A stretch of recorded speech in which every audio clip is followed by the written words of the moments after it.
Good day, ma'am. I am Dorabel Calapinig from BSN 212E, Group 19, and I will be performing the neonatal resuscitation.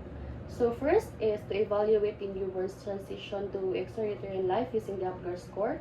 So UPGAR score is the one that providing us a quick assessment of the newborn's immediate adaptation to life outside the womb. So evaluating key factors like heart rate, respiratory effort, muscle tone, reflex response, and skin color.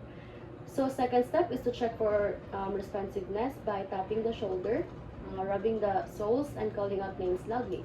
So checking for responsiveness ensures that the newborn is alert or requires immediate intervention if unresponsive. Hey baby. So if there is no response, position the newborn on his back and call for help to activate the code blue or doctor's quick to prompt activation of emergency protocols. Ensure that immediate advanced medical help is available if necessary.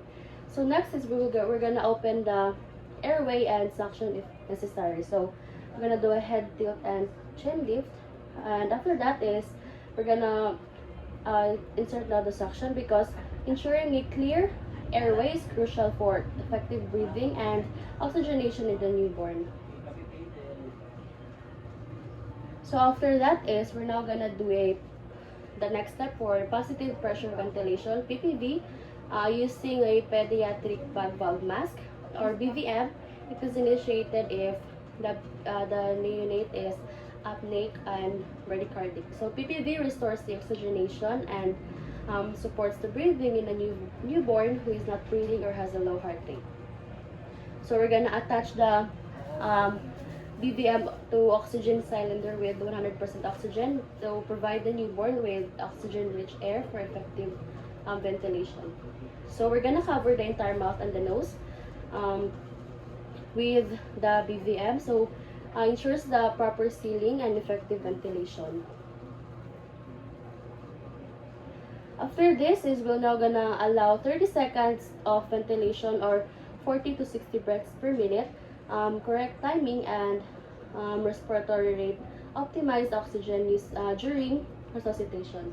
So we're gonna look for chest rise with each bagging because chest rise confirms that the lungs are being inflated properly, ensuring adequate ventilation.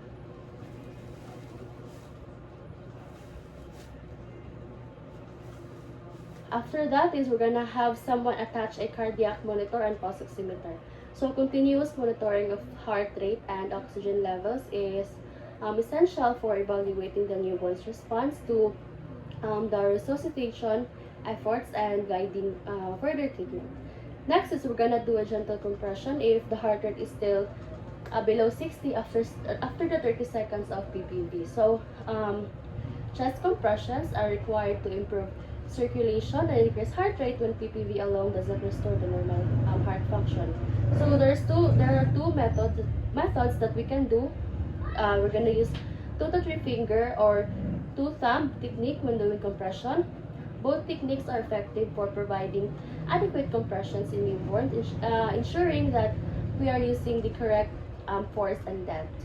Next is to place the compression finger at the center of the chest, just below the nipple, and then because correct placement ensures that compressions are directed to the heart, promoting effective circulation. So we're gonna press down approximately 1/3 of the depth of the chest, about 1.5 inch, because proper compression depth is critical to ensuring that there is adequate blood flow to vital organs. So we're gonna observe a 3:1 compression to ventilation ratio, completing the 4 cycles in a 2-man rescuer. So 1, 2, 3.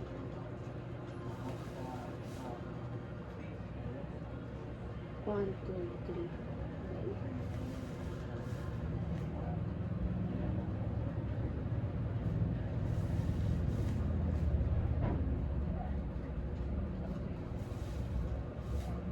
After that, because the 3:1 ratio ensures that there is a balance between the compressions and breaths, so maximizing the efficiency of the resuscitation.